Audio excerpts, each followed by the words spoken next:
Olá a todos, meu nome é Cláudio da Cunha, eu sou professor de Saúde Pública e Meio Ambiente do curso de Gestão Ambiental da FATEC de Jundiaí e gostaria de conversar sobre AIDS HIV ontem, hoje e a sua prevenção.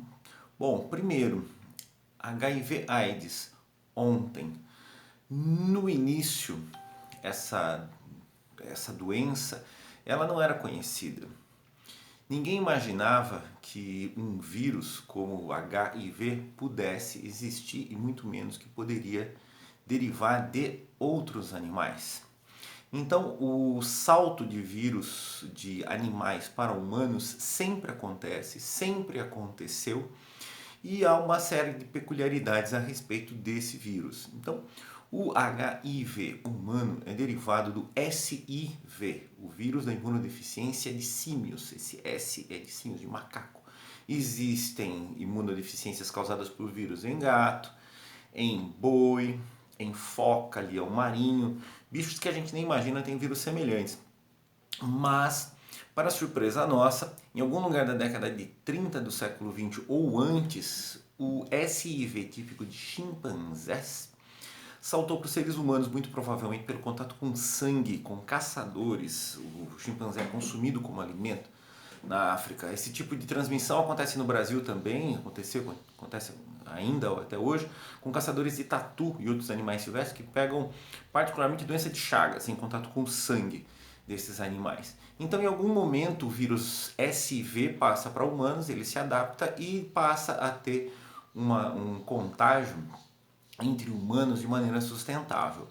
Durante um bom tempo, nos idos da década de 40, 50, as pessoas que adquiriram esse vírus morriam de doenças estranhas, mas como não se sabia, ninguém tinha noção do que estava acontecendo, né? Doenças oportunísticas, pessoas morrendo de doenças que normalmente ninguém morre, doenças estranhas como sarcoma de Kaposi, que é um tumor muito raro, mas bem típico das pessoas que estão imunodeficientes, começa a aparecer. Algumas amostras foram conservadas dessas pessoas, desses casos estranhos, e depois de muitas décadas se confirmou o primeiro caso de uma pessoa com HIV em 1959, a partir de material congelado. Aí, na década de 70, aparece o vírus propriamente dito, de maneira mais importante a partir de trabalhadores que migraram para a África e depois se espalharam para o mundo. Na década de 80, no início da década de 80, foi descoberto o vírus, mas ele ainda não se chamava HIV, ele se chamava HTLV3. E nesse momento se espalhou uma coisa midiática, né, essa coisa de notícias, chamava-se peste gay. Então criou-se um mito, né, que havia uma nova doença que só pegava homossexuais. Esse mito foi quebrado, obviamente. Em 1986 ele ganha o nome HIV. Em 1987 aparece a primeira droga antiviral, o AZT.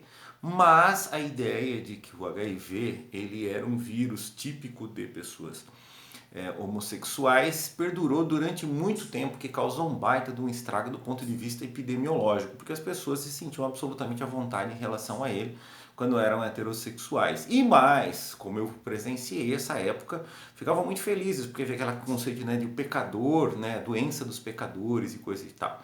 Toda essa bobagem, né, isso cai por terra.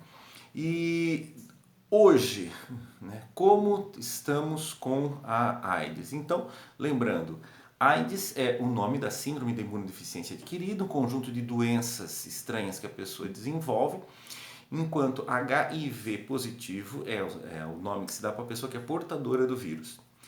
Recomendo aos interessados procurar no Ministério do Meio Ambiente boletim anual HIV/AIDS com todos os dados que são colocados anualmente. O que nós temos hoje de perfil no Brasil?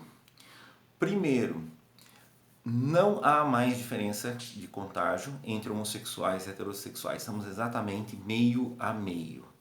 Nós temos aproximadamente 40 mil casos por ano de novas notificações. É uma doença de notificação obrigatória. Então, não há mais, por assim dizer, um grupo de risco típico, né, onde aquilo ali só acontece naquele grupo. Não, isso está espalhado.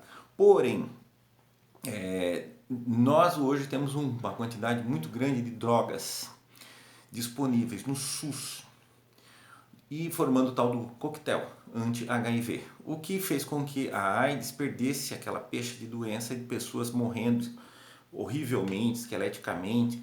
Então a AIDS é uma doença com característica mais crônica, em que a pessoa consegue ficar muitos anos com uma qualidade de vida bastante razoável a partir dessas drogas que são oferecidas no SUS. São mais de 30 drogas hoje utilizadas em conjunto, de normalmente 3 drogas, que são capazes de segurar a infecção pelo HIV. Então, conforme a pessoa vai manifestando as doenças, vai trocando essas drogas e a pessoa vai se mantendo. Mas hoje é possível ter drogas para evitar o vírus após contato indesejado do tipo violência sexual. Se acontecer, se você souber de alguém que sofreu violência sexual, saiba que o protocolo está definido. Uma pessoa que sofreu violência sexual pode, por lei, tomar pílula do dia seguinte, deverá tomar antibióticos para doenças sexualmente transmissíveis bacterianas e um coquetel específico para esse tipo de coisa. Mas os profissionais do sexo têm pílulas pré-exposição para reduzir a probabilidade de infecção. Moral da história: o número de pessoas com HIV/AIDS cai a cada ano. Porém, é importantíssimo a gente não esquecer que a AIDS e o HIV estão presentes, estão entre nós e que a gente não deve deixar de tomar as devidas precauções. E, obviamente, o que todo mundo sabe: sexo seguro para todo mundo com o uso de preservativos. Essa é a principal forma de se evitar a disseminação do HIV ainda na nossa sociedade.